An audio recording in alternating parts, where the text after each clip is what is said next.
Hello বন্ধুরা, তো আজকে দুপুরবেলায় আমি আর ভাই চলে এসেছি কুল পাড়তে। দেখো গাছে কত কুল হয়েছে, তাই জন্য এক প্যাকেট কুল পেড়ে নিলাম। আর কুলগুলোকে নিয়ে বাড়িতে এসে ভালো করে জল দিয়ে ধুয়ে নিলাম, আর যে কুলের বোটাগুলো থাকে সেগুলোকেই ভালো করে ছাড়িয়ে নিলাম।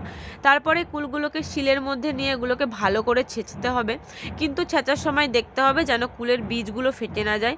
যদি কুলের বীজগুলো ফেটে যায় তাহলে মাখাটা খেতে অতটা টেস্টি হবে না।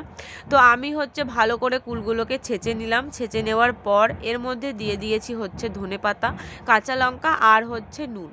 তো তোমরা চাইলে অবশ্যই কাসুন্দি আর শুকনো লঙ্কা দিতেই পারো, কিন্তু আমার যেহেতু কুল মাখাতে কাসুন্দিটা অতটা পছন্দ না, তাই জন্য আমি কাসুন্দিটা দিইনি।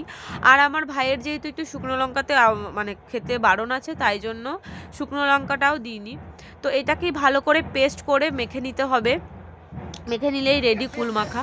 তো তোমরা এই বছর জানিও কে কে কুল মাখা খেয়েছো। আর দেখো আমার এক্সপ্রেশন দেখে তো তোমরা বুঝতেই পারবে যে কতটা টেস্টি হয়েছিল কুল মাখাটা। আমি কিন্তু এতটা খাইনি, অনেকে ছিল, আর মাখামুখি অনেকে খেলেই ভাল লাগে। তো তোমরা এই বছর জানিও যে কে কে কুল মাখা খেয়েছো আর কার কার কুল মাখা খেতে ভাল লাগে। তো ভাল লাগলে অবশ্যই সাবস্ক্রাইব করো। টাটা।